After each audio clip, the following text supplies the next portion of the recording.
Hello everyone. So today is the part 4 video of Principle of Management, and today we will cover the rest 7 principles. So the 8th one is centralization and decentralization, and I have made more 3 videos, you can check. Okay, so before going to bookish language, I would like to explain what is centralization and what is decentralization. तो centralisation क्या होता है? Previously जब like बहुत time पहले जब king हुआ करते थे तब क्या होता था? सपोज तमिलनाडु का एक किंग हुआ, मुंबई का एक किंग हुआ, दिल्ली का एक किंग हुए, झारखंड का एक किंग हुए, तो ये क्या होता था? इसका जो किंग होते थे वो डिसेंट्रलाइज होते थे, उनका जो पावर होता था वो अलग अलग था। फुल इंडिया का जो पावर था वो डिसेंट्रलाइज था, सेंट्रलाइज नहीं था। उसके बाद क्या हुआ? इंडिया एक सेंट्रलाइज्ड कंट्री बना। कैसे? सपोज एग्जांपल ले लेते हैं Narendra Modi. Okay, he is our PM. तो नरेंद्र मोदी है तो उनके पास अब पावर है कि सारे जितने भी स्टेट्स हैं उनको लीड करने का, तो वो हो गया सेंट्रलाइज। तो पहले क्या था? पहले अलग अलग किंग्स थे और वही लोग, उनके पास पावर था, वही गाइड करते थे, तो वो हो जाता डिसेंट्रलाइज। जो डिफरेंट डिफरेंट एरियाज में पावर होता था डिफरेंट डिफरेंट किंग्स का। देन उसके बाद क्या हुआ? ये डिसेंट्रलाइजेशन से सेंट्रलाइज हो गया, जो कि कोई एक पर्सन उसको लीड करता, उसके पास पूरा पावर ऑफ अथॉरिटी होता था। तो ये हो गया डिसेंट्रलाइजेशन का एक्सप्लेनेशन, और हो गया सेंट्रलाइज का। तो अब इसमें क्या होता है? ऑर्गेनाइजेशन में क्या होता है?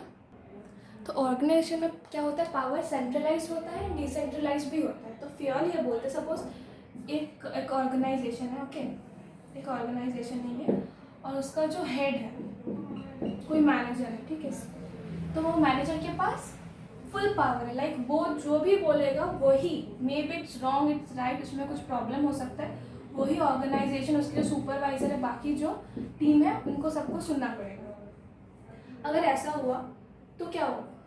ये वो क्या हो जाता है? सेंट्रलाइज।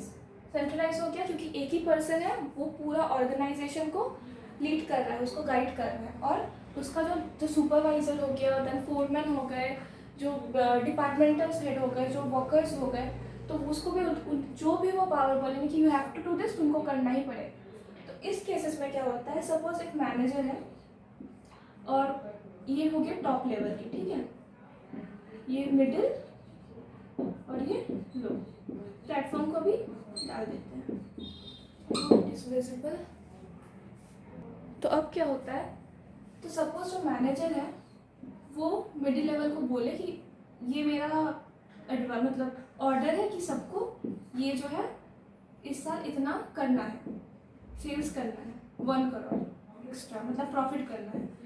तो वहाँ पे उनका जो रिसोर्सेज हुआ या फिर उनका सेल्स डिपार्टमेंट, परचेज डिपार्टमेंट में कोई प्रॉब्लम हुआ, तो मिडिल लेवल को बताना है कि नहीं, जो लोअर लेवल है उसमें हम लोग के पास, लोअर लेवल मिडिल लेवल को बोले कि हम लोग के पास जो मेंबर्स है, लाइक जो एम्प्लॉयज़ है, वो कम है।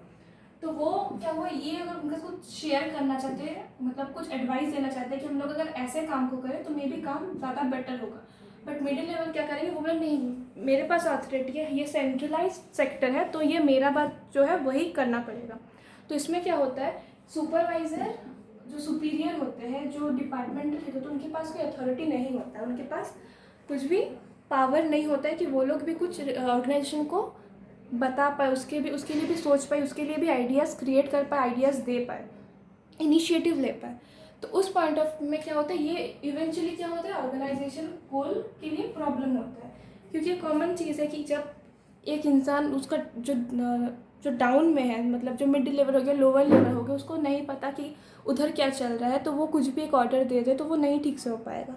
तो उस पॉइंट पे क्या होता है? ये प्रॉब्लम होती है। इसीलिए ट्रेलर बोलते हैं कि जो ऑर्गेनाइजेशन में जो भी अथॉरिटी हो गया या पावर हो गया, डिसीजन टेकिंग हो गया, वो सेंट्रलाइज भी होना चाहिए, डिसेंट्रलाइज भी होना चाहिए। मतलब मैनेजर के पास भी कुछ पावर रहना चाहिए, एट द सेम टाइम जो मिडिल और लोअर लेवल के जो सुपीरियर्स हो गए, डिपार्टमेंटल सेट हो गए, उनके पास भी थोड़ा बहुत अथॉरिटी रहना चाहिए कि वो अपने जो डाउन में जो है उनको गाइड कर पाए, या फिर वो मैनेजर के साथ कोई आइडियाज शेयर कर पाए। अंडरस्टूड?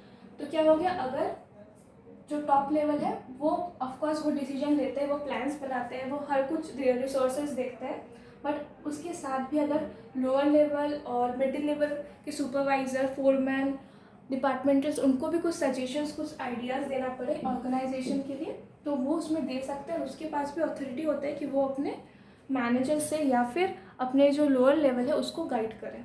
तो this is the meaning of centralisation and decentralise. Next is scalar chain. Okay, next 9th topic है स्केलर चेन। तो ये थोड़ा समझने वाला है। तो स्केलर चेन जो बेसिकली यूज होता है, it's for communicate the communication between a organisation, it's called scalar chain. तो इसका जो डायग्राम दिया हुआ है, ये इसका मतलब ये डायग्राम जिसको समझाया गया है। तो इसमें क्या होता है, जैसे जो कम्युनिकेशन होगा वो इस तरफ से होगा, ओके, और इस तरफ से होगा। लाइक जो लोअर लेवल में जो है, जैसे GF, ये डायरेक्ट A तक नहीं पहुंच सकते। इसको F को अगर A को कुछ बताना पड़े तो ही और she have to go like this, उनको इस टाइप से, इस मीडियम से जाना पड़ेगा। सिमिलरली अगर A को कुछ P तक पहुंचाना पड़े तो उनको भी इस टाइप से आना होगा। तो इसमें क्या होता है, तो ये क्यों यूज़ होता है, फ्लो ऑफ ऑर्डरली इन्फॉर्मेशन, की जो इन्फॉर्मेशन है वो ऑर्डरली जाए। अगर लाइक लोअर लेवल जो, सपोज GFE इसको हम लोग लोअर लेवल मान लेते हैं, DEB को इसको हम लोग मिडिल लेवल और A को हम लोग टॉप लेवल ले लेते हैं। तो इसमें क्या होता है कि अगर किसी को किसी के साथ कांटेक्ट करना पड़े या किसी को कोई मैसेज देना पड़े तो उनको उनके पहले जो उनका ऑर्डर ले करके करना पड़ेगा।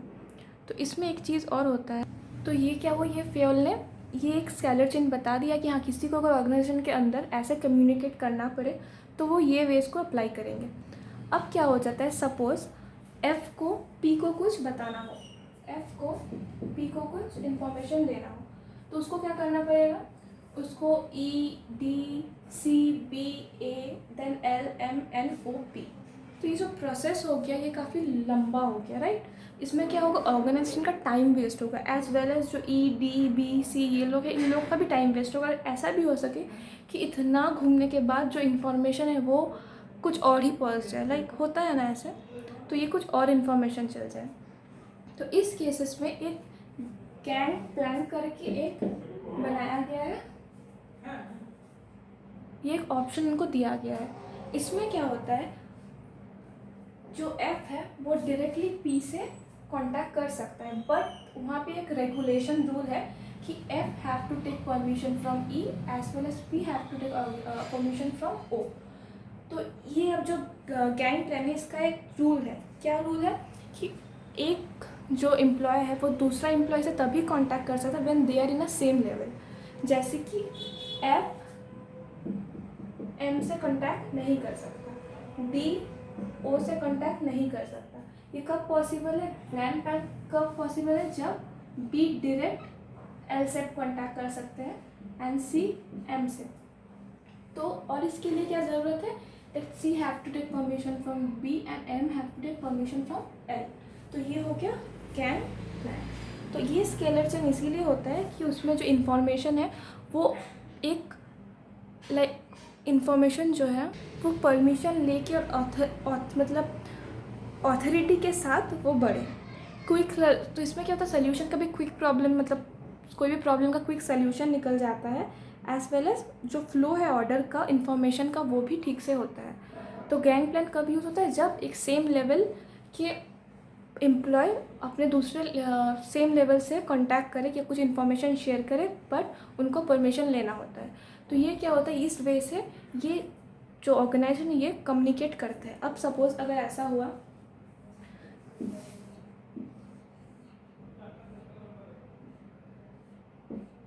Levels of management, platform, top, middle, lower, okay. So ये क्या हुआ, यहाँ पे जो प्लेटफॉर्म लेवल है वहाँ पे दो एम्प्लॉयज़, एक एम्प्लॉय है या दो एम्प्लॉय है जिनको लीव चाहिए, ओके। क्या चाहिए, लीव चाहिए। अब अगर तो वो क्या डायरेक्ट लीव के लिए टॉप लेवल को जाके बोलेंगे, लाइक मैनेजर के पास बहुत कम होता है, वो अभी मतलब कोई भी लाइक 1000 ऑफ एम्प्लॉयज़ का लीव का मैटर लेके नहीं बैठ सकते, राइट। उनके पास काफ़ी बहुत सारा काम होता है। तो ये जाना इट्स मतलब ये क्या होगा, ये ऑर्गेनाइजेशन का टाइम वेस्ट होगा कि क्योंकि इसका तो यही लोअर लेवल जो उसको गाइड करता है, जो उसका सुपरवाइजर है, वही उसके लिए काफ़ी उसको लीव देने के लिए।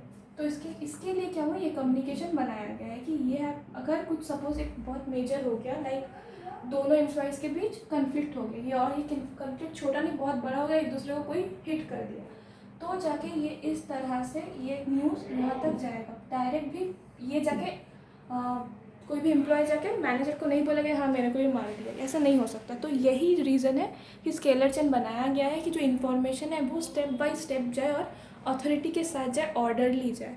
हाँ, अगर ये बहुत ज़्यादा लंबा प्रोसेस हो जाता है, जैसे ये हमने कहा FEDCBA, तो ये काफ़ी लंबा प्रोसेस हो गया उस पॉइंट ऑफ टाइम में।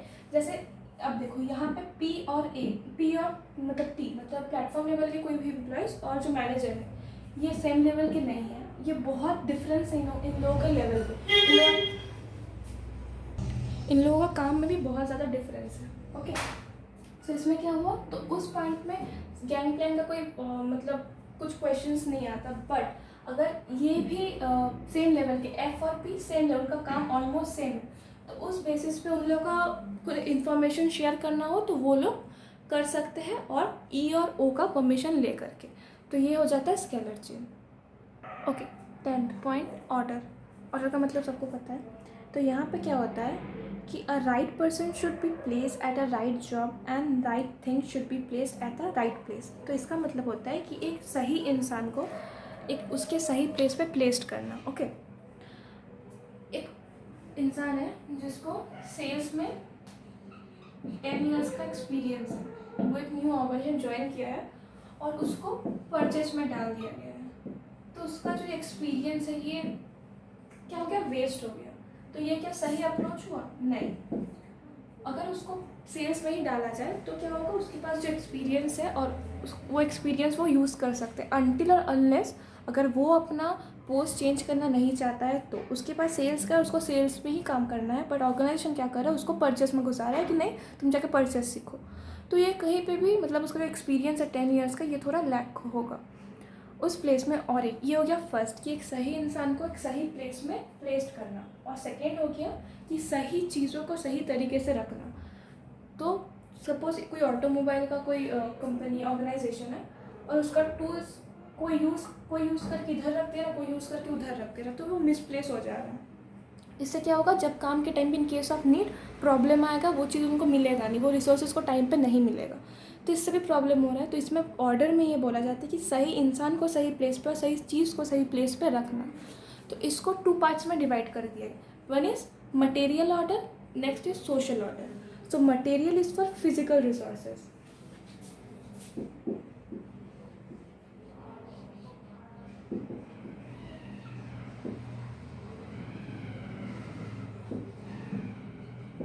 And social is for